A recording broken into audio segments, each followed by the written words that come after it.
Olá a todos! Vamos dar início ao seminário da disciplina de Citologia e Biologia Molecular, do curso de Medicina da Universidade Estadual de Roraima, com o tema de Citometria de Fluxo, conceito e aplicações no diagnóstico de doenças, das alunas Abeli Santana Santos e Brenda da Costa Fonseca. A citometria de fluxo é uma ferramenta direcionada ao estudo de células.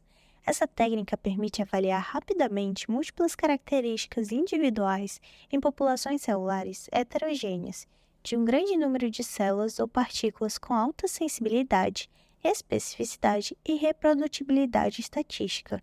É um processo o qual analisa as características físicas e químicas de células isoladas, de partículas biológicas e não biológicas, utilizando na identificação, avaliação e diferenciação de RNA e DNA, receptores de superfícies, produção de citocinas e apoptose.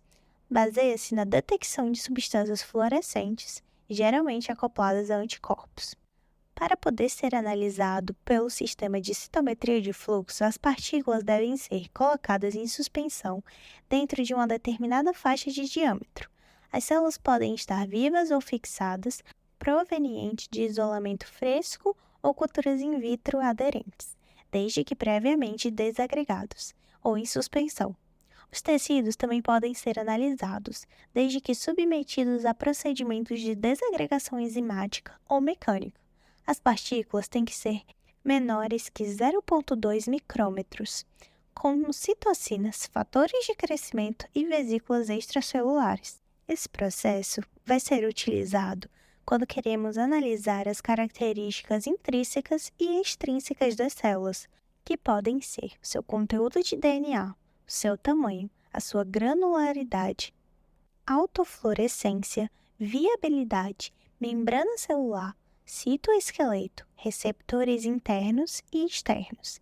Ademais, a citometria de fluxo permite também a avaliação de processos tais como as atividades enzimáticas, metabolização de fármacos ou compostos, ativação celular, apoptose, ciclo celular e eficiência de transfecção e transdução. O citômetro é constituído por 3 sistemas de funcionamento. O primeiro deles, que nós vamos abordar, é o sistema de fluido, o qual conduz as populações heterogêneas de células ou partículas em suspensão até a câmara de fluido. Nela, o espaço que comporta a solução contendo as células ou partículas vai sendo gradativamente afunilado até que sejam alinhadas em fila indiana, chamada de foco hidrodinâmico, permitindo que células ou partículas sejam interceptadas uma a uma pelo laser no local chamado de ponto de interrogação. O próximo sistema é o sistema óptico, que é composto por fontes de emissão, os lasers, espelhos e prismas, que os conduzirão ao ponto de interrogação, além do conjunto de filtros, lentes e espelhos que compõem o sistema de captura. Cada laser possui um único comprimento de onda que pode variar do ultravioleta até o infravermelho. Quando a célula atinge o ponto de interrogação, ela é interceptada por um ou mais lasers. Essa incidência causará o espalhamento da luz, que será captada por detectores posicionados frontalmente com um ângulo de 2 a 20 graus em relação à fonte de emissão, e detectores posicionados a 90 graus dessa fonte, caso as células ou partículas estejam marcadas com fluoróforos ou expressam moléculas fluorescentes. Estas serão excitadas pelo laser e a fluorescência emitida também será captada. A intensidade do espalhamento da luz é proporcionada por características morfológicas da célula, sendo detectada pelos parâmetros Forward Scatter, FSC, e Side Scatter, SSC. Esse espalhamento é determinante da combinação de alguns fatores, como o comprimento de onda da fonte de iluminação, o ângulo de interceptação do laser, o índice de refração da partícula e o índice de refração do meio. O FSC pode fornecer uma estimativa do tamanho ou volume das partículas, e o SSC fornece dados sobre sua complexidade, que são determinadas por sua granulosidade e estruturas internas.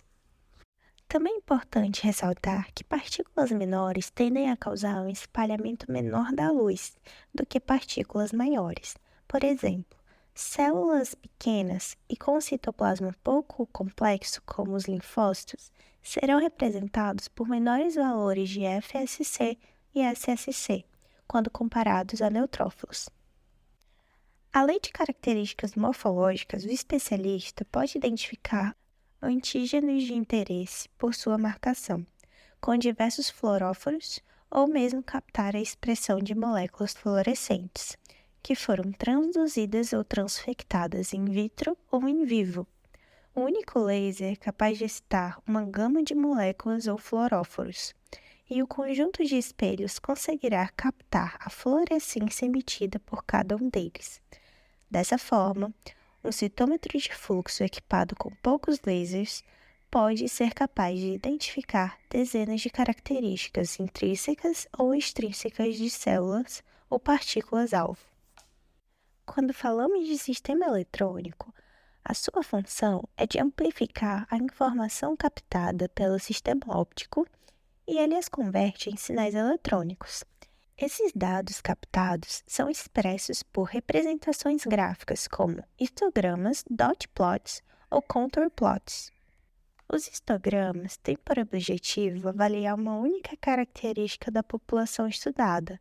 Teremos no eixo Y o número de vezes em que o evento foi captado, e no eixo X a intensidade de expressão do antígeno-alvo.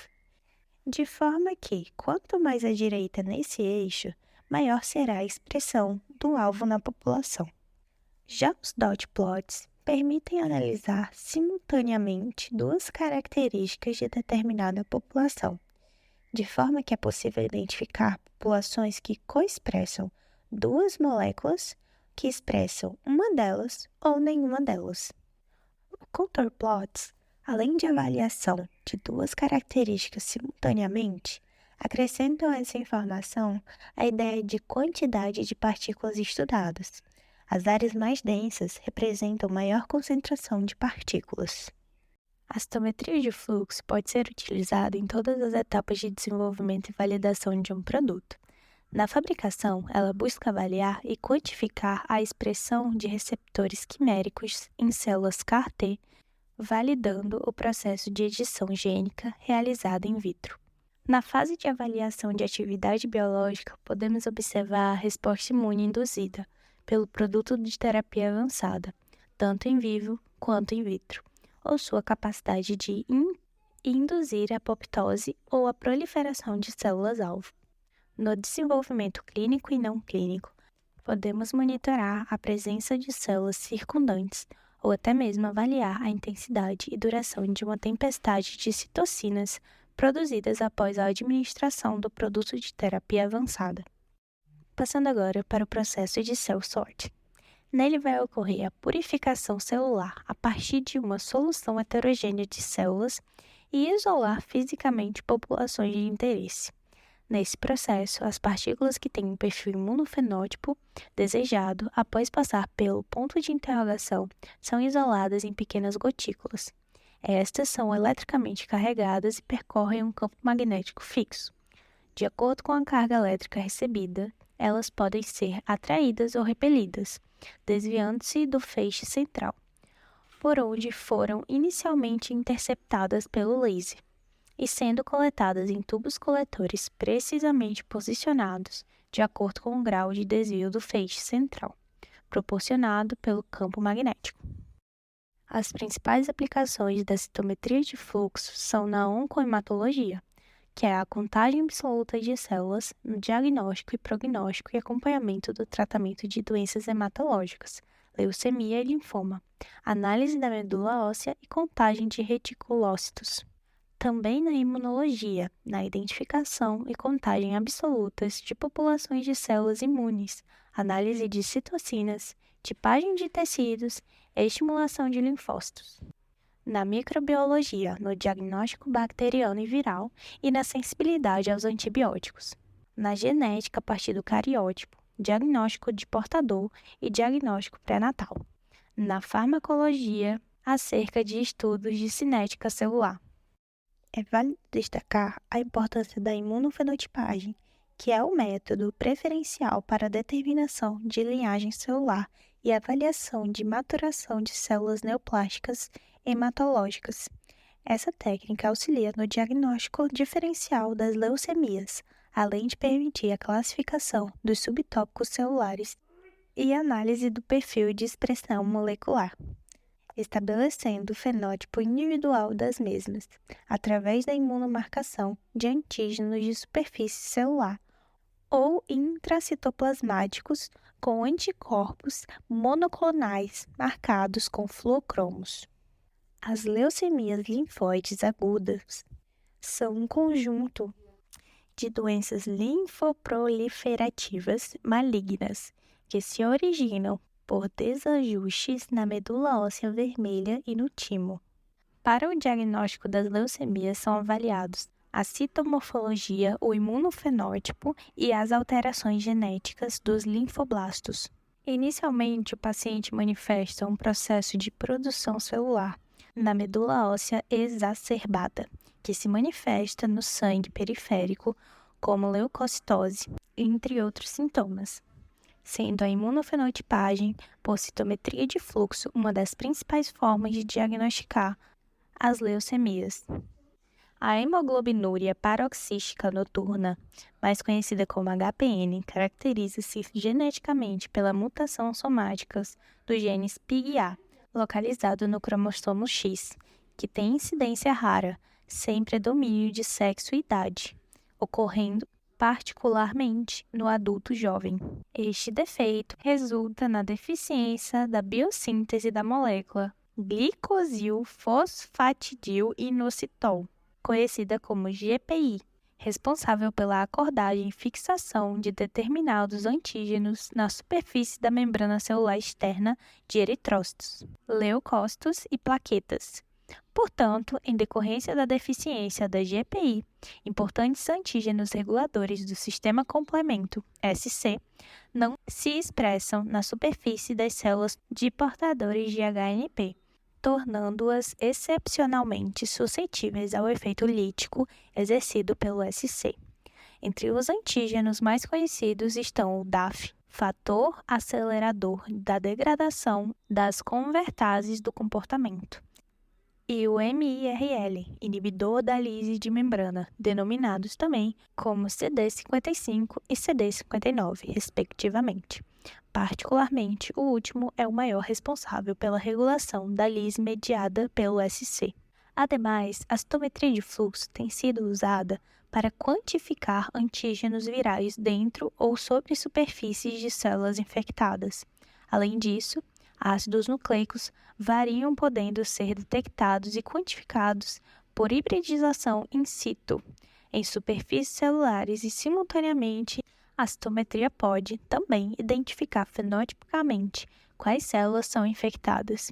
Isso tem sido utilizado para a pesquisa de muitos vírus, principalmente o HIV e o citomegalovírus. O experimento de citometria de fluxo começa com um desenho experimental que abrange tanto a escolha de painel de anticorpos, que será utilizado visando minimizar a sobreposição de espectros de fluorescência, quanto a escolha de controles adequados para a realização do experimento. Após essa etapa, as células são preparadas em solução single-cell e marcadas, quando necessário, com anticorpos de interesse.